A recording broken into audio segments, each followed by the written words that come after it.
Assalamualaikum dan salam sejahtera. Untuk hari ini kita akan masuk subtopik baru iaitu subtopik 6.2 pantulan dalam penuh. Okey, seperti biasa kita akan tengok dululah standard pembelajaran dia. Okey, yang pertama, di mana mouse? Okey, ya. Okey. Yang pertama, menerangkan sudut genting dan pantulan dalam penuh. Maksudnya kamu kena teranglah, kena tahu apa itu definisi sudut genting dan apa itu pantulan dalam penuh. Okay, yang kedua, menghubungkaitkan sudut genting dengan indeks biasa. Okay, rumusnya adalah N sama dengan 1 per sin C lah. Ini adalah hubung kait dia sebenarnya. Okay. Dan pada masa yang sama adalah rumus dia lah. Yang ketiga, berkomunikasi untuk menerangkan fenomena semula jadi dan aplikasi pantulan dalam penuh dalam kehidupan seharian. Okay, so kamu kena tahu apakah aplikasi dan fenomena semula jadi. Okay, fenomena semula jadi ni adalah yang berlaku secara semula jadilah. Manakala aplikasi ini biasanya adalah buatan manusia. Yang keempat, menyelesaikan masalah yang melibatkan pantulan dalam penuh. So, macam biasa ini melibatkan pengiraan. Okay, ilmu yang patut kamu ada sebelum masuk 1.6.2 adalah pantulan gelombang dan juga pembiasan gelombang. Ini dua-dua kita belajar dalam bab 5 hari tu. Okay, 6.2 pantulan dalam penuh. Gambar foto 6.1 menunjukkan seekor penyu di bawah permukaan air. Imej pantulan penyu dapat dilihat pada sempadan air dengan udara. Menggambarkan ini terjadi. Okay, so of course lah disebabkan ini adalah pantulan dalam penuh. Satu topik pantulan dalam penuh. Jadi fenomena ini kita panggil sebagai fenomena pantulan dalam penuh. Okay. Fenomena ini dikenali sebagai pantulan dalam penuh. Pantulan dalam penuh hanya berlaku apabila cahaya merambat daripada medium ketepatan optik tinggi ke medium ketepatan optik rendah. Okay, so apa yang berlaku kat sini yang penyu ini? Okay. Kita boleh nampak ini adalah penyu, penyu yang sebenar. Atas ini adalah imej penyu. Okay, kita boleh nampak dekat sini. Penyu ini boleh melihat, ataupun kita sendiri pun boleh melihat imej penyu yang berada di atas air. Okay, di sempadan antara air dengan udara. Okay, so ini adalah pantulan dalam penuh di mana pantulan dalam penuh hanya berlaku di dalam medium yang mempunyai ketepatan optik yang tinggi seperti yang ayat ini katalah. Okay, so kalau kita ambil cara lukisan, cara lukis ini adalah bawah ini air, ini adalah udara. Okay, so kalau kita berada di atas di kawasan udara ini yang berketepatan rendah, udara berketepatan rendah, so imej yang kita nampak dekat air ini itu adalah kita panggil sebagai pantulan sahaja. Okey, itu adalah pantulan. Kamu berada di bahagian udara, okey, kamu tengok dalam air, kamu nampak imej kamu kan. So, itu adalah fenomena pantulan cahaya. Tetapi kalau kamu berada di dalam air, kemudian kamu tengok dekat atas, okey, kamu nampak imej kamu dekat sini. Okey, ini adalah pantulan dalam penuh. Pantulan dalam penuh. Okey, pantulan dalam penuh adalah pantulan yang berlaku di dalam medium berketepatan optik tinggi. Okey, air mempunyai ketepatan yang tinggi daripada udara. Okey, pantulan dalam penuh. Okey, ini perbezaan antara pantulan dan juga pantulan dalam penuh. Pantulan cahaya berlaku pada medium yang berketepatan rendah. Manakala pantulan dalam penuh berlaku pada medium yang berketepatan tinggi. Okey, so aktiviti 6.3 ni hanya nak menerangkan pantulan dalam penuh. Okey, di mana kita boleh nampak sini ada kotak sinar. Okey, kotak sinar ini ada satu kotak, dalam tu ada mentol. Okey, dia akan menghasilkan satu alur cahaya.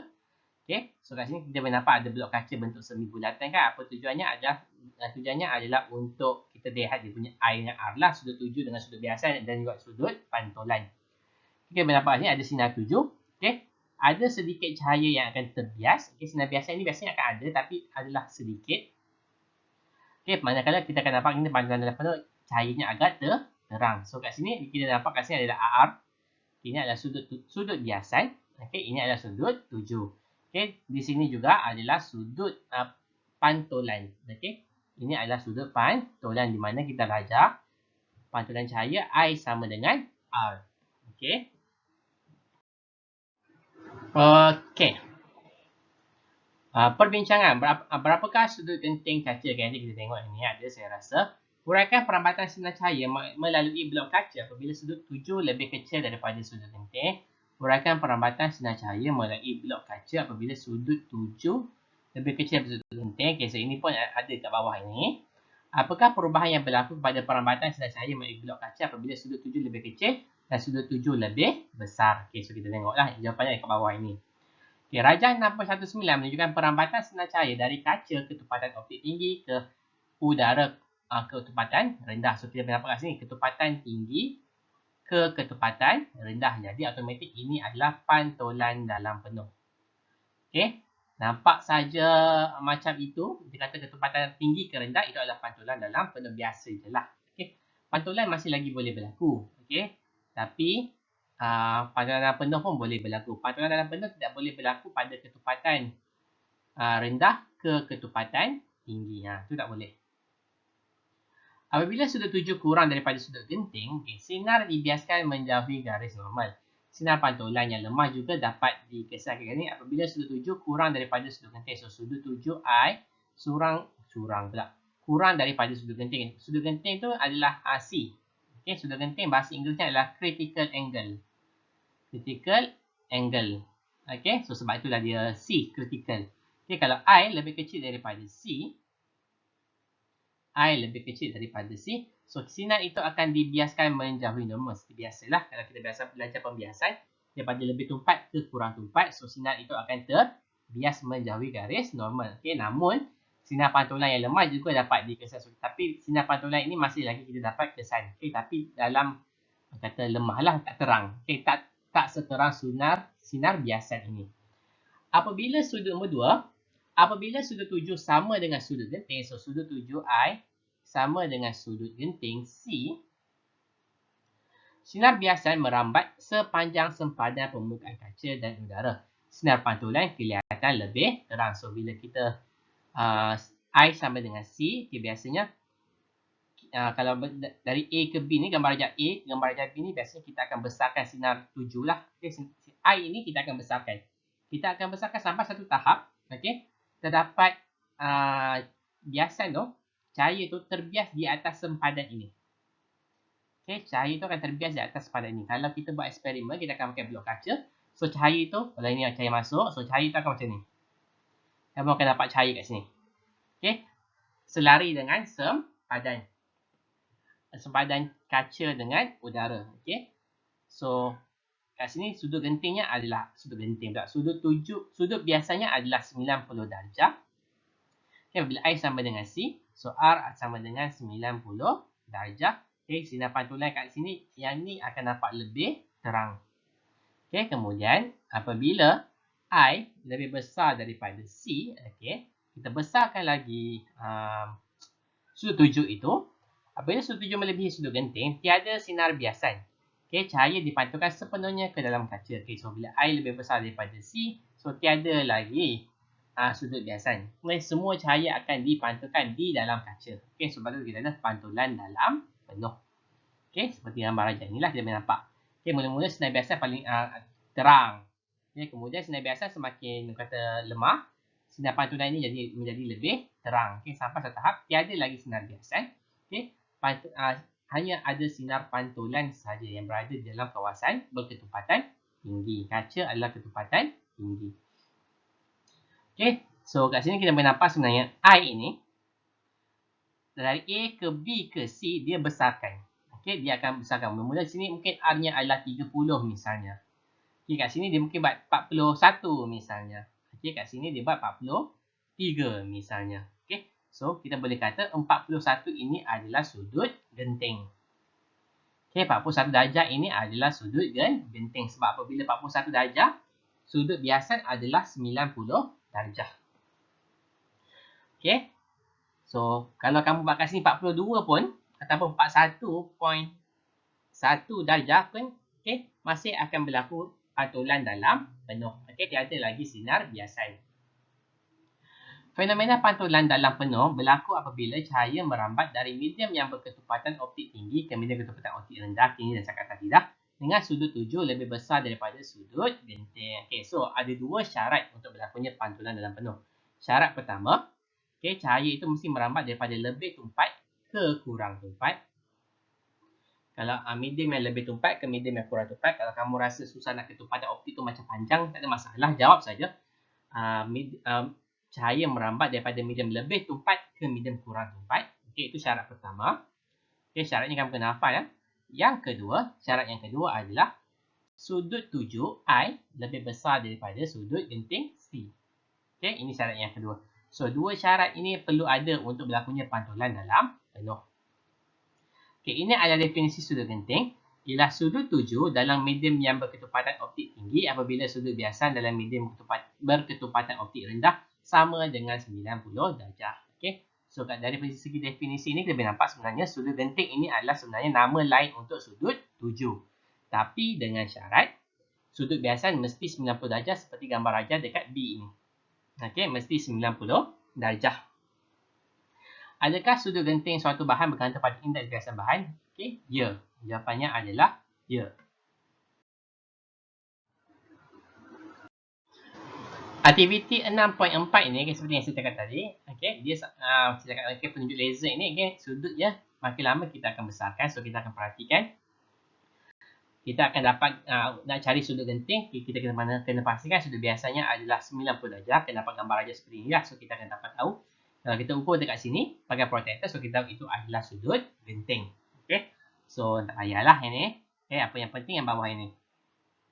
Okey, secara umum antara sudut genting C dengan indeks biasa N bagi satu medium yang berada dalam udara ialah N sama dengan 1/sin C. Jika indeks biasa intan ialah 2.42, maka sudut genting intan bagi sempadan intan dan udara boleh dikira seperti berikut. Okey. So, apa ni? Secara umumnya, hubungan antara sudut genting C, okay, so kita akan dapat rumus N sama dengan 1/sin C. Okey, kamu kena ingat ya, N ni kita dah belajar banyak dah. Okey, ada banyak rumus, ada 4 rumus. Ini rumus yang keempat. Rumus yang pertama kita belajar, N sama dengan sin I per sin R. Yang kedua, N sama dengan C per V. Okey, yang ketiga, N sama dengan H besar per H kecil. Okey, ini semua kita belajar dalam satu topik 6.1 hari tu. So, ini adalah rumus yang keempat. Okey, so apa calculation kat bawah ini cakap, jika indeks biasa intan ialah intan ni adalah diamond, okey, 2.42. So, indeks biasa ni, so N lah. N sama dengan 2.42. Maka sudut genting intan, okey, maksudnya sudut genting intan, kita nak cari C lah. Okey, C intan. Bagi sempadan intan dan udara boleh dikira seperti berikut. Okey, mudah sajalah. Ini hanya perlu buat darab. Silang pandai matematik, tak ada masalah benda ni. Sangat-sangat mudah. Okey. N sama dengan 1/sin C. So, sin C bawa naik atas. Sin C sama dengan 1/n. So, nak cari C sama dengan up sin per 1/n. Okey, kamu dapatlah nilai C. So, C adalah 24. Sudut genting bagi diamond intan adalah 24.4. Ini adalah sudut genting dia. 24.4. Maksudnya kat sini, kalau I sama dengan A, maksudnya I sama dengan C, kalau sudut tujunya adalah 24.4 darjah, okay, jadi pantulan dalam penuh akan berlaku pada intan. Itulah yang menyebabkan sebenarnya kenapa intan, diamond itu bersinar lah. Okay. Itu yang menyebabkan kenapa intan, diamond itu bersinar. Okay. Intan bersinar itu adalah disebabkan fenomena pantulan dalam penuh. Okay. So, dia hanya memerlukan 24. Maksudnya kalau lah sudut genting tu, bukan sudut genting, I itu adalah 25.0, 25 darjah. So, automatik cahaya di dalam intan itu akan dipantulkan di dalamnya dan menyebabkan dia akan bersinar. Sudut genting suatu medium bergantung pada ketepatan optik medium itu. Semakin tinggi indeks biasa, semakin kecil sudut genting. Okay, so N makin besar, sudut genting C makin kecil. Okay, dia berkadar sengsang lah. Indeks biasa semakin tinggi, sudut genting semakin kecil. Okey, fenomena semula jadi dan aplikasi pantulan dalam penuh dalam kehidupan seharian.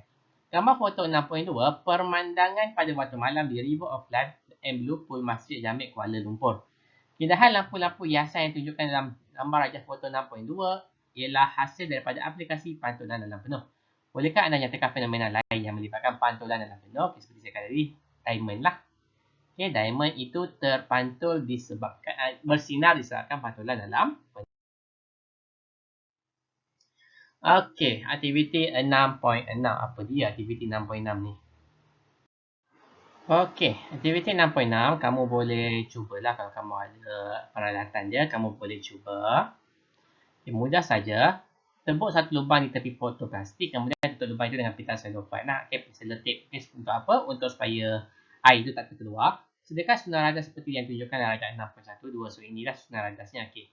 3. Jalankan aktiviti dalam amal yang gelap. Okay, mesti gelap. Kalau eksperimen apa saja melibatkan eksperimen yang cahaya, yang memerlukan cahaya. So, langkah berjaga-jaganya adalah pastikan eksperimen dijalankan di dalam kawasan yang gelap. Okey, mesti gelap. Okey, sebab kita nak nampak cahaya itu lebih terang. So, dia mesti gelap. Okey, ini adalah langkah berjaga-jaga dalam eksperimen yang melibatkan cahaya. Sebab tu saya suka buat eksperimen bab cahaya ini sebab kita boleh buat dalam keadaan yang gelap lah. Okey, dia menarik lain daripada lain yang kita buat. Buka pita selofon supaya air mengalir keluar daripada lubang ke dalam besin. Okey, kita buka so air akan mengalir lah. Kemudian tujukan alur cahaya, alur cahaya laser ke arah lubang itu seperti yang ditunjukkan dalam rajah 6.21b. Perhatikan warna aliran air tersebut. Catatkan pemerhatian anda. So, tengok kat bawah ni adalah pemerhatian ya. Kemudian ditanya kat sini. Apakah yang berlaku jika aliran air diganti dengan aliran minyak? So, kita gantikan air ini dengan minyak. Apa yang berlaku pada aliran kepada cahaya itu? Okay, berdasarkan aktiviti 6.6, sinar laser yang masuk ke dalam aliran air mengalami pantulan dalam penuh yang berulang sehingga keluar dari hujung aliran air. Keadaan ini menunjukkan aliran air berfungsi sebagai pipe alur cahaya yang boleh membawa alur cahaya laser dari satu hujung ke satu hujung yang lain walaupun air itu melengkung. Okay, maksudnya kat sini, bila kamu letak saja laser tu, okay, laser itu akan pergi kepada aliran air inilah. So, aliran air itu bentuknya macam ni. Apa yang berlaku adalah air itu, okay, laser itu kan, walaupun air ni ada aliran air ini melengkung, so laser itu akan langgar sini, akan pantul sini, macam ni, okay, sampailah ke hujung dia lah. Okay, so itu maksudnya tadi ayat yang kata keadaan ini menunjukkan air berfungsi sebagai pipe alur cahaya yang boleh membawa alur cahaya laser dari satu hujung ke hujung yang satu lagi walaupun dia melengkung. Okay, nanti kita tengok nanti dalam gentian optik. Okay, dalam aplikasi dia. Okay, lebih kurang lah.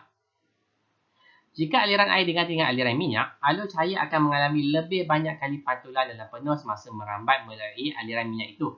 Hal ini kerana indeks biasan minyak lebih besar daripada indeks biasan air. Sudut genting minyak lebih kecil daripada sudut genting air. Okay? So, minyak lebih kurang tumpat. So, sudut gentingnya adalah lebih kecil. Sudut genting C lebih kecil. Okay, berbanding dengan air. Okay, maksudnya kat sini, kalau ini aliran minyak, okay, so pantulan tu lagi kerap. Ini minyak lah. Okay, ini adalah kalau minyak. Okay. So, pantulan dalam penuh berlaku lebih kerap disebabkan sudut gentingnya adalah lebih kecil. Okay.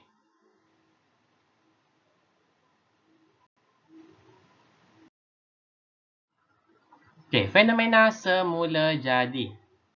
Seperti yang saya cakap seperti yang saya cakap tadi, okay, fenomena semula jadi ini adalah disebabkan oleh secara semula jadilah, bukan buatan manusia. Okay, so yang paling utama sekali yang selalu keluar adalah pembentukan pelangi. Sinonim bila kita cakap, okay, masa kita sekolah rendah, okay, apakah yang menyebabkan pembentukan pelangi? Okay, kita akan jawab disebabkan pembiasan. Okay, actually pembiasan ini bukanlah salah tapi kurang tepat sebenarnya. Okay, lebih tepat sebenarnya adalah pantulan dalam penuh. Okay, pembentukan pelangi ialah satu fenomena yang disebabkan oleh pembiasan, penyebaran dan pantulan dalam penuh apabila cahaya melalui titisan air dalam udara. Rajah 6.22 menunjukkan proses pembentukan pelangi. So, kat sini kita nampak ada 3. Pembiasan, penyebaran dan pantulan. Kamu hanya tak belajar penyebaran saja. Pembiasan dan pantulan dalam penuh kamu belajar. So, yang nombor 1, yang ini.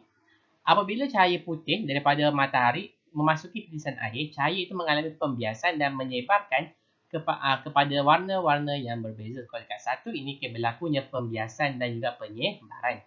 Okay, di mana satu warna cahaya putih ditukar kepada 7 warna pelangi. Okay. 2. Di sini pula, semua warna yang berbeza itu mengalami pantulan dalam penuh pada permukaan lapisan air. So, air ini ketupatannya adalah tinggi, udara ketupatannya adalah rendah. So, dia dah mematuhi syarat yang pertama lah. Okay, cahaya mesti merambat daripada ketupatan tinggi kepada ketupatan rendah. Okay, yang ketiga, yang ini, sinar cahaya yang dipantulkan mengalami pembiasan dan penyebaran sekali lagi apabila bergerak dari air ke udara. Okay, dia mengalami pembiasan dan juga penyebaran sekali lagi. Okay, yang keempat, warna pelangi boleh dilihat oleh pemerhati. Okay, so, pendapat 4 macam ini, okay, biasanya popular memang soalan esei lah. Okay, boleh tanya. Dia boleh tanya, bagaimanakah pelangi terbentuk? So, ini adalah 4 poin yang kamu kena cakap. Okay, logam maya. Okay, logam maya mungkin jarang dengar, tapi mungkin kamu biasa dengar perkataan bahasa Inggeris je lah, mirage. Okay, so mirage. Okay, mirage ini biasa kalau kita tengok cerita dekat yang cerita orang putih yang dekat desert, dekat padang pasir yang ada oasis tu. Selalu kalau kita tengok, okay, ada oasis, orang tu pergi sana, tiba-tiba bila pergi kat oasis tu tak ada. Itu hanyalah mirage saja dia cakap. Okay? So, kat Malaysia pun boleh juga ya jadi macam tu. Benda paling biasa sekali adalah, benda kan kalau kita dalam kereta, okay? Dalam kereta kita tengok, masa tu cuaca tengah panas, lepas tu kita tengok dekat tengah jalan, tiba-tiba ada macam lopak air. Okay? Tapi semakin kamu mendekati lopak air itu, okay, lopak air itu akan hilang. Okay? Kenapa? Okay, sebenarnya lopak air itu bukan lopak air. Itu sebenarnya adalah imej awan. Awan yang ke atas tu, okay, imej itu terbentuk pada jalan. Okay, yang seperti yang kamu nampak sekarang ada seperti bentuk lopak air. Okay, so apa yang berlaku sebenarnya adalah, tengok kat sini. Pada hari yang panas dan cerah, seorang pemandu kereta melihat imej lopak air yang samar di permukaan jalan raya di hadapannya. Apabila beliau menghampiri lopak air tersebut, beliau mendapati lopak air itu sebenarnya tidak wujud.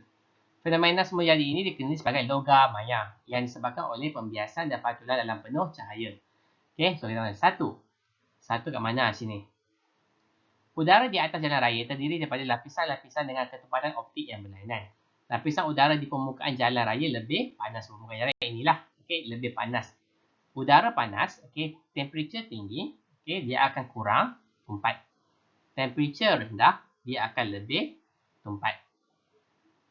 Lapisan udara di permukaan jalan raya lebih panas daripada lapisan udara di atas. So, kat sini paling panas lah. Yang saya lorek ini adalah yang paling panas. Okay, yang semakin ke atas suhunya semakin berkurang. Lapisan udara di permukaan, okay, dah lebih panas daripada udara di atasnya. Lapisan udara panas mempunyai ketupatan optik yang lebih kecil daripada udara sejuk. Okay, seperti cakap tadi lah. Okay, nombor 2 dekat sini pula. Cahaya yang merambat daripada lapisan atas ke lapisan bawah akan dibiaskan secara beransur-ansur menjauhi garis normal. Okay, nampak tak? Dia tak straight line, dia bengkok. Makin lama dia akan makin bengkok. Okay, kerana dia akan dibias beransur-ansur. Ansur-ansur tu maksudnya perlahan-lahan lah. Ataupun perlahan-lahan, sekejap-sekejap yang menjauhi garis normal. Apabila sudut tuju lebih besar daripada sudut genting, so sampai satu tahap sudut tuju I lebih besar daripada sudut genting C, okay, pantulan dalam penuh berlaku dekat nombor 2 inilah. Okay, dekat sempadan antara udara panas dengan udara kurang panas. Okay. 3. Sinar pantulan cahaya mengalami pembiasan secara beransur-ansur secara beransur-ansur hingga sampai ke mata pemerhati. Pemerhati akan melihat imej awan sebagai lopak air di permukaan jalan raya. Okay, ini pun famous soalan esei 4 markah. Okay, so hafal lah. Ini pula aplikasi pantulan dalam penuh. So, aplikasi adalah buatan manusia. Okay, yang pertama adalah periskop berprisma. Okay, periskop berprisma digunakan untuk melihat objek di sebalik penghalang. So, ini adalah periskop lah yang biasanya kapal selam. Okay, biasa kapal selam. Yang kalau cakap pasal periskop, kita sinonim dengan kapal selam. Okay, terdiri pada 2 buah prisma bersudut tegak yang dipasang pada hujung tiub yang panjang. Sinar cahaya dari objek menuju secara normal ke sisi AB prisma atas melalui bukaan periskop. Sinar cahaya sampai ke permukaan AC tanpa pembiasan. Sudut tuju ialah 45 darjah. Okay, maka lebih besar pada sudut genting prisma. Sudut genting prisma adalah dia kata constant lah. Nilainya adalah 42 darjah. Maka pantulan dalam penuh berlaku di sisi AC dan cahaya dipantulkan ke bawah. Sinar cahaya yang dipantulkan merambat secara normal ke sisi BE dan prisma bawah. Sekali lagi, sinar cahaya mengalami pantulan dalam penuh di sisi BF.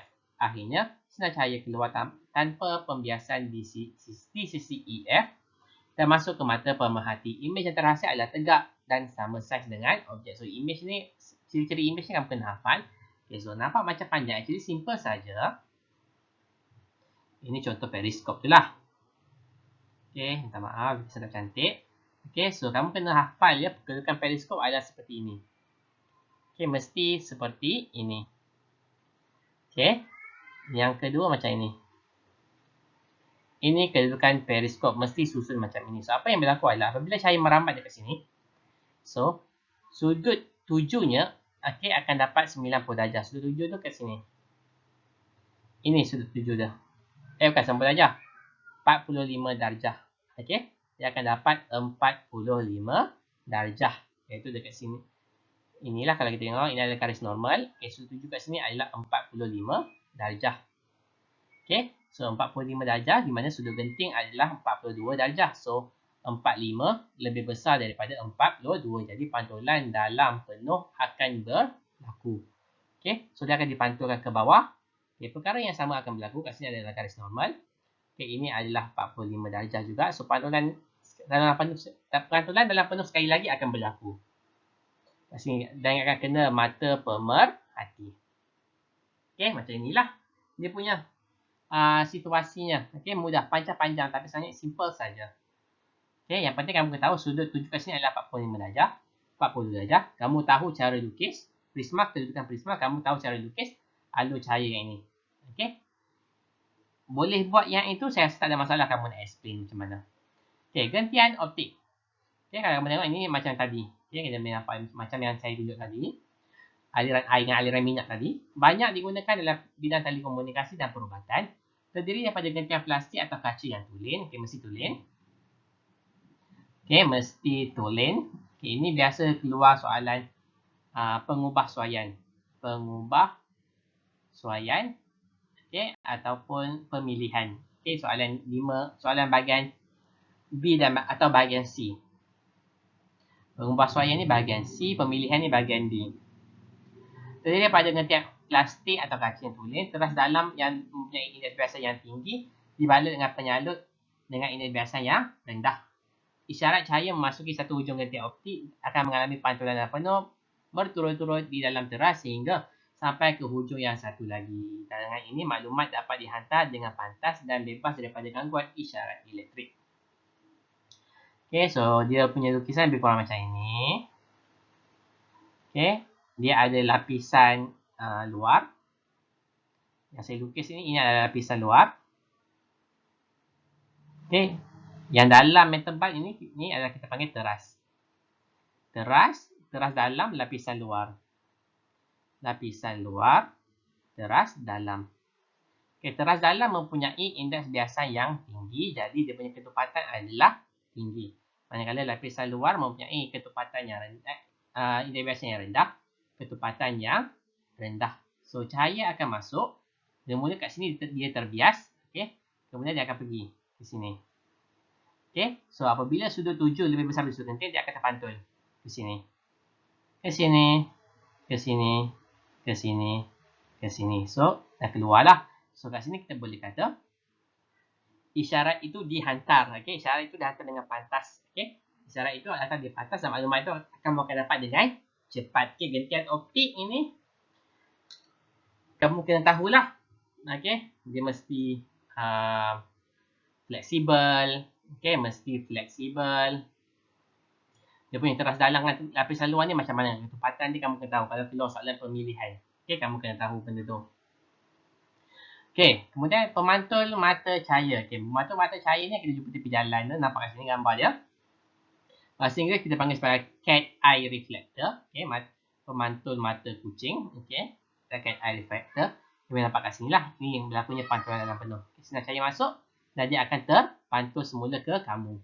Okay, digunakan untuk tujuan keselamatan pengguna jalan raya pada waktu malam. Sinar cahaya daripada lampu kereta akan masuki pantul-pantul itu dan akan mengalami pantulan dalam penuh pada permukaan belakang pemantul. Okay, so cahaya yang kamu pancarkan dekat pemantul mata jalan ini akan dipatutkan semula kepada kamu. So, kamu nampak lah. Okay, ni. Saya rasa biasa kamu nampak ni. Okey, ini adalah menyelesaikan masalah menyebabkan pantulan dalam penuh. Okey, rajah contoh 1, rajah 6.25 menunjukkan suatu sinar cahaya merambat dari udara ke prisma. Okey, udara adalah ketumpatan rendah ke ketumpatan tinggi lah. Prisma ketumpatan tinggi, indeks biasa 1.49. Okey, indeks biasanya adalah 1.49. Okey. So 1.49 indeks biasa adalah N. N adalah 1.49. Okey. A. Hitungkan sudut genting prisma. Okey, guna rumus yang kita dah belajar. N sama dengan 1 per sin C. Okey. So pindah-pindah ganti. Okey, kamu dapat 42.2 darjah. So sudut gentingnya adalah 42.2 darjah. Biasa prisma kalau disuruh cari sudut genting, kamu akan dapat jawapan yang lebih kurang macam ni. Kalau kamu dapat 45, okey, maksudnya jawapan kamu salah. Okey, something wrong. Kamu mungkin salah ganti atau mungkin salah tekan kalkulator. Check balik. Kalau sudut genting prisma memang 42, around 42. Okey, B. Lengkapkan lintasan cahaya sehingga cahaya keluar ke udara sekali lagi. Ini cara lukis dia lah. Okey, dia boleh nampak. Okey, mula-mula straight line saja sampailah ke lapisan AB. Okey, kenapa straight line? Kenapa tiada pembiasan kat sini? Kita dah belajar masa pembiasan hari tu. Kalau sinar tuju, okey, selari dengan garisan normal, okey, ataupun normal dengan sempadan dia, so tidak akan berlaku pembiasan. So cara lukis dah simple saja. Masuk, okey, langgar, masuk, keluar. Okey, dah siap. Okey, simple sahaja. Okey, ni pun kalau hentam-hentam pun boleh dapat. Tengok ni pun saya yakin ada juga yang akan hentam, akan dapat betul lah. Okay, yang penting kamu kena tunjuk sudut dia berapa. Itu saja. Kalau lukis saja mungkin dapat, kalau soalan 2 markah mungkin dapat 1 markah hanya untuk garisan saja. Lukisan sinar cahaya, bukan garisan ya, lukisan sinar cahaya, garisan dengan anak panah. Contoh yang kedua. Rajah 6.27 menunjukkan lintasan sinar cahaya merambat melalui gentian optik dari hujung A ke hujung B. So, hujung A mana A? Ini A ke B. Terangkan perubahan arah sinar cahaya di titik Q, R, S, T dan U. Okay, B jika ini biasa gentian adalah kini pengiraan. Adalah 1.51. Tentukan nilai sudut X. Sudut X kat sini. Mengapakah bahan gentian optik mesti memiliki ketulinan yang tinggi? Okay, so terangkan perubahan arah sinar cahaya di titik Q, R, S, T dan U. Di titik Q, pembiasan cahaya mendekati garis normal. Di titik R, kat sini lah Q. Okay. Cahaya mendekati garis normal sebab berlakunya pembiasan. Okay. Titik R, T dan U, pantulan dalam penuh berlaku di titik S. Okay. Pembiasan cahaya menjauhi garis normal akan berlaku. Okay. Ini mendekati sebab daripada kurang tumpat ke lebih tumpat. Yang ini menjauhi disebabkan lebih tumpat kepada kurang tumpat. Okey, jika ini biasa genting yang optik adalah 1.51, tentukan nilai sudut X. Okey, so kita guna rumus inilah. N1 sin theta 1 sama dengan N2 sin theta 2. Ini kita belajar dalam satu topik 5.1 hari tu. Okey, so kita yang ini merujuk kepada udara. Okey, ini adalah yang udara. Ini adalah yang dalam teras dalam. Okey, teras dalam. N1 sin theta 1 ini adalah udara. Udara indeks biasanya adalah 1. Okey, so theta-nya adalah 45. Ini sudutnya. Okey, 1.51 ini adalah dia punya indeks kiasan. Kat sini beritahu dah. Okey, sin X. Dia nak cari X kat situ. So, ganti-ganti kamu dapat 27.9. Okey, C. Kenapa kita gunakan bahan yang tulen? Okey. So, C. Ketulinan bahan gentian optik memastikan sudut genting sepanjang gentian adalah konsisten. Semua isyarat yang masuk gentian akan mengalami pantulan dalam penuh. Okay, ini jawapan dia kalau soalan tanya. Ataupun kamu pilih ciri-ciri tulen. Seperti saya kata tadi kan, soalan ciri-ciri dengan alasan. Kamu pilih ciri-ciri yang tulen, so ini adalah alasan kamu. Okey. Paling susah, paling senang kamu kata okay, semua isyarat akan mengalami pantulan dalam penuh. Itu paling mudah. Okey, itu paling mudah.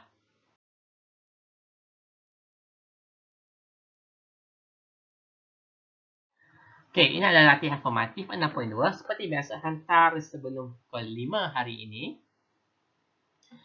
Okey, rajah 6.28 menunjukkan lintasan cahaya yang merambat dari udara ke prisma. Okay, A. Tentukan sudut biasa sinar cahaya dalam prisma. Indeks biasa prisma adalah 1.50. So, N sama dengan 1.50. So, guna rumus N sama dengan 1 per sin C. Okay, cari C. Okay, N adalah 1.5. Okay, so cari C lah. Kamu akan dapat jawapan C. Okay, adakah sinar cahaya itu akan mengalami pantulan yang penuh pada sisi prisma AB kat sini? Terangkan jawapan anda. So, kamu pergi cari C dululah. Okay, kalau kat sini kita boleh nampak. Ini adalah garis normal dia. So, ingat ya, dekat sini pembiasan akan berlaku. Okay, di mana pembiasan ini akan mendekati garis normal. So, dia akan mendekati garis normal. Okay, kat sini. Okay, so soalan tanya. Bukan kat sinilah. Dia tanya, adakah sisi AB ini akan mengalami pantulan penuh? So, adakah ini akan terpantul macam ini? Nah, itu. Ataupun dia akan terbias. Okay. Kalau ya, kenapa? Kalau tidak, kenapa? Okay. Semua bergantung pada C ini yang kamu cari tadi. Nombor 2. Rajah 6.29 menunjukkan gentian optik yang terdiri daripada teras dalam dan yang mempunyai indeks biasa tinggi yang dilapisi dengan bahan indeks yang biasanya rendah. Okay. Ini kata, tentukan sudut genting gentian optik itu. Okey, sudut genting gentian optik itu. Inilah. Ini dah. Okey. Kenapa kita kata itu sudut genting? Kita nampak kat sini. Dia 90 darjah.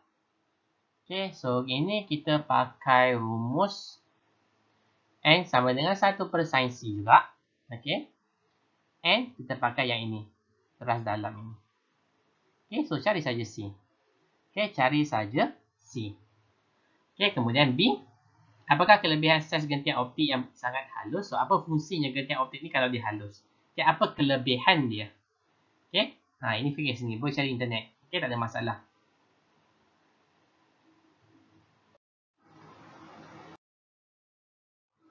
Okey, itu saja untuk hari ini. Okey, so soalan untuk hari ini ialah soalan yang pertama. Okey, nyatakan dua syarat untuk berlakunya pantulan dalam penuh. Okey, nyatakan dua syarat untuk berlaku pantulan dalam penuh. Okey, apa syarat dia? Ada dua syarat dia. Okey, soalan yang kedua. Apakah hubungan antara indeks biasan dan sudut genting? Okey, yang kedua adalah mana? Hubungan indeks biasan dengan sudut genting. Okey, jawab. Kalau hubungan ni jawab semakin macam kamu jawab hipotesis lah. Okey, macam biasa. Tulis nama, kenakan tulis nama, kelas mana. Okey, bagi tahulah apa jawapan untuk kedua-dua soalan ini. Okey, itu saja untuk hari ini. Okey. Sekian, terima kasih. Bye-bye.